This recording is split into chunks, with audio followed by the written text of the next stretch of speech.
Salut mes petits pragmas. Alors, petit événement encore dû au réchauffement climatique. Vous savez qu'avec le réchauffement climatique, on a des invasions de nouvelles espèces, des espèces qui migrent plus tôt ou plus tard, etc., ou qui restent carrément maintenant sur des zones géographiques sur lesquelles elles ne restaient pas avant, ou justement elles ne pouvaient pas rester sous peine de mourir durant l'hiver, puisque l'hiver chez nous est plus rude que dans des pays chauds, et donc elles finissent par avoir la population qui diminue, voire jusqu'à disparaître, et donc tout ça n'était pas favorable à leur installation. Et vous savez, on avait parlé des fourmis qui bouffaient le plastique, je crois que c'était en Corse, vous retrouverez la vidéo sur la chaîne.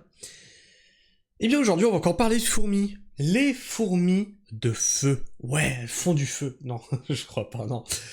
Des fourmis de feu qui envahissent le sud de l'Italie. Encore un effet du changement climatique, puisque pourquoi elles envahissent l'Italie, le sud de l'Italie? Devinez, c'est parce que les conditions sont devenues favorables. Et c'est une petite... je pense qu'on va faire une petite série insectes comme ça, parce que il y a pas mal de choses que j'ai vues. Il y a des tiques, pareil, qui sont arrivés, qui sont plus adaptés maintenant à nos courants, nos climats chauds, alors qu'avant ils étaient réservés aux pays d'Afrique, etc. Il y a une tique qui peut vous rendre aussi allergique à la viande, va falloir qu'on en parle de celle-là. En tout cas, aujourd'hui, on va parler de la fourmi. La fourmi de feu. Les fourmis de feu envahissent le sud de l'Italie et ce n'est pas une bonne nouvelle. La fourmi de feu est très invasive, se propage depuis plusieurs mois du côté de la Sicile en Italie, ce qui représente une menace pour la biodiversité et l'agriculture de la région.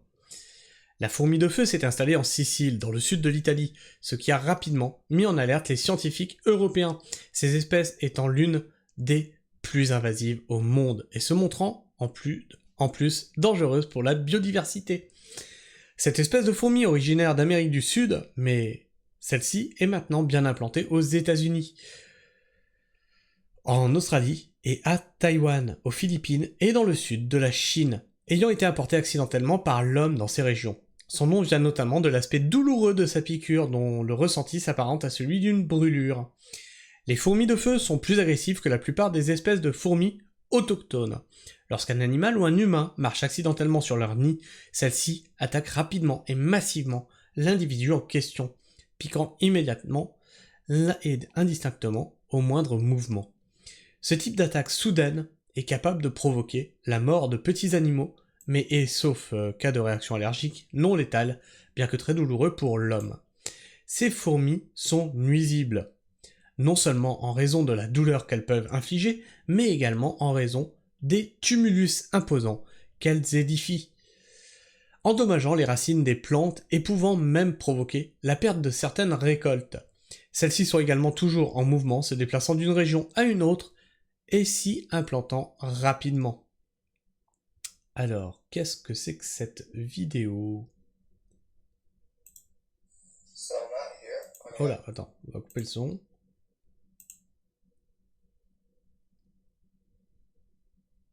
Oh putain! Ah non, mais carrément, elles font même sur l'eau. Elles sont sur l'eau, les fourmis.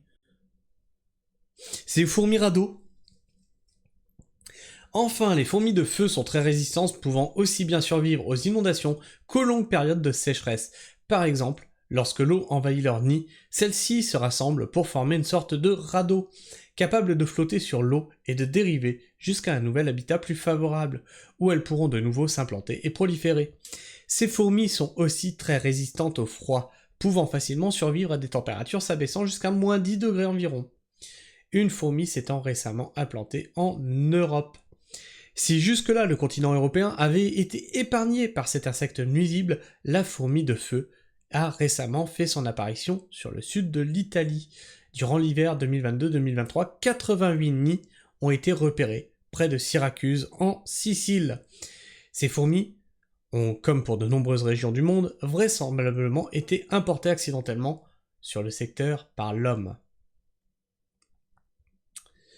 Depuis, celles-ci sont heureusement restées cantonnées à une bande d'environ 20 km sur la côte est de la Sicile. Toutefois, les habitants ont déjà fait les frais de leur caractère nuisible. Par exemple, une habitante de la région a vu une vingtaine de ses rosiers détruits par des fourmis de feu.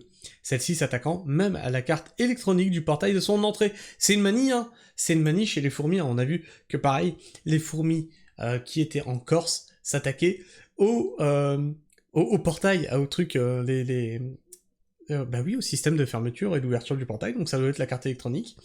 Elle s'attaque aux gaines en plastique, c'est fou, c'est fou. C'est une... On a des fourmis de plus en plus, de plus en plus coriaces. Cette situation, même si elle reste pour le moment localisée, inquiète toutefois les autorités de la région, le réchauffement climatique favorisant la prolifération de ces fourmis et menaçant de ce fait l'agriculture, principale source de revenus de la Sicile. Les scientifiques redoutent par ailleurs que ces fourmis invasives s'étendent dans les prochaines années à de plus nombreuses régions européennes, induisant de ce fait un risque non négligeable pour la biodiversité. Cette espèce est d'ailleurs inscrite depuis 2022 sur la liste des espèces exotiques envahissantes préoccupantes pour l'Union européenne. Ceci signifie que cette espèce ne peut pas être importée, élevée, transportée, commercialisée ou libérée intentionnellement dans la nature sur le continent. Mais rien ne dit que celle-ci ne se développera et s'étendra pas d'elle-même dans les prochaines années, de façon similaire à ce que connaît la Sicile depuis maintenant plusieurs mois. Enfin, bref, mes petits pragmas, vous voyez que on a pas mal de nouveautés dues au changement climatique. On a des choses qui changent, des insectes, la biodiversité qui change, des insectes qui arrivent, même des mammifères qui arrivent, des mammifères qui mettent en danger d'autres espèces déjà présentes sur le territoire. Bref, l'écosystème est en train de changer à cause du changement climatique, l'écosystème est en train de changer à cause de l'homme. Je ne sais pas ce que vous pensez de tout ça, n'hésitez pas à me partager votre avis et vos opinions dans l'espace commentaire. Et puis comme d'habitude, tu connais la musique, n'hésite pas à t'abonner, à liker, à clocher, à commenter et à partager. Partager, c'est très important pour me rendre plus visible dans ces algorithmes que sont YouTube. Et si tu as des amis à toi qui sont concernés par les questions d'écologie, d'environnement, d'agriculture, n'hésite pas à leur partager ma chaîne, ou si tu as des climato-sceptiques et que tu sais plus quoi leur dire, tu me les envoies, puis moi, je vais parler avec eux à grands coups de pompe dans le fessier. Comme ça, c'est pas toi qui te fâches avec eux, ça sera moi. Sinon, il y a une autre façon de soutenir la chaîne, celle-ci elle est plus pécuniaire. Tu as à côté des commentaires, tu as un petit don, merci, avec $1 dedans.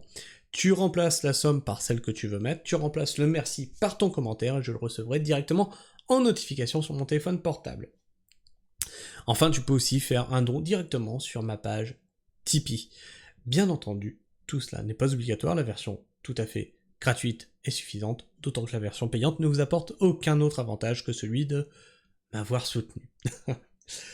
Quoi qu'il arrive, je vous en remercie, je vous fais la bise, prenez soin du sol et restez pragmatiques. Ciao.